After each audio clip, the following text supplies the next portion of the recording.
Two countries are at war. Soldiers are dying on the border. Sanctions are signed. Flags are burned.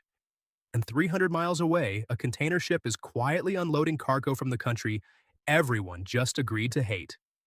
That's not a conspiracy theory, that's Tuesday. Because behind almost every conflict in modern history, there's a second, quieter war happening.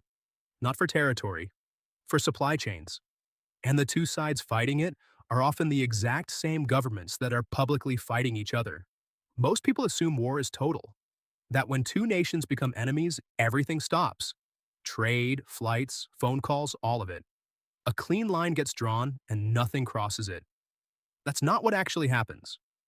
In 2010, economists Reuven Glick of the Federal Reserve Bank of San Francisco and Alan Taylor of UC Davis published a study looking at how trade behaves between countries at war.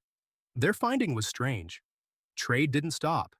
It just went underground, dropped, and then, in many cases, quietly resumed, sometimes before the fighting even ended. Here's where it gets strange. During World War II, while the United States and Britain were locked in an existential fight against Nazi Germany, companies with headquarters in those same Allied countries were still doing business with German subsidiaries. Fuel, machine parts, chemicals. Some of it moved directly. Most of it moved through neutral ground. Switzerland, Sweden, Portugal, countries that stayed technically uninvolved and became, in practice, the meeting point for money that wasn't supposed to change hands. Sweden alone kept shipping iron ore to Germany for years, the exact raw material German factories needed to keep building the weapons, aimed at the countries buying that same ore's byproducts on the other side. Nobody wanted to say that out loud, so nobody did.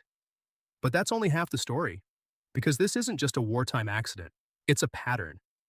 In 1972, in the middle of the Cold War, at the height of nuclear tension between Washington and Moscow, the United States sold the Soviet Union roughly 19 million tons of wheat. American farmers profited. Soviet grain shortages eased. Journalists later called it the Great Grain Robbery, because both governments quietly maneuvered the deal to their own advantage, while publicly still describing each other as existential threats. Here's the part nobody talks about. It happens right now, in places you'd never expect. Along the border between North and South Korea, two nations that are technically still at war, a walled industrial complex called Kaesong operated for over a decade. South Korean companies ran factories. North Korean workers staffed them. Products crossed the border daily. Soldiers stood a few hundred meters away pointing weapons at each other, while textiles and electronics moved back and forth between the two governments that armed them. A single South Korean factory manager who worked there for 6 years described the strangest part of the job. Not the tension, the mundanity. Timesheets, lunch breaks, payroll, an ordinary workplace built directly on top of one of the most dangerous borders on Earth. The killer wasn't ideology, it was need. Because economies don't run on politics, they run on inputs.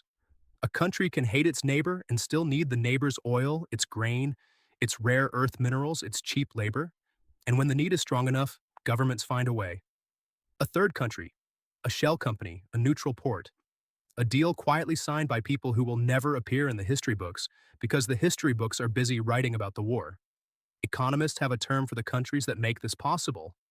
They call them entrepreneurs, middlemen nations built almost entirely on moving goods that officially aren't supposed to move. Dubai has played this role for India and Pakistan. Panama played it for decades of Latin American conflicts. Hong Kong quietly played it for both sides of the Chinese Civil War. These places don't take sides. They take a percentage. So what does that actually mean underneath all of it? It means the line between ally and enemy was never as solid as the flags made it look. Governments draw that line for citizens, for soldiers, for the news. But underneath the line, the actual machinery of a country, its factories, its farms, its fuel supply, doesn't recognize the border the same way people do. It just recognizes what it's missing. Wars end, sanctions get lifted, new enemies replace old ones. But the wheat still needs a buyer. The factory still needs a worker.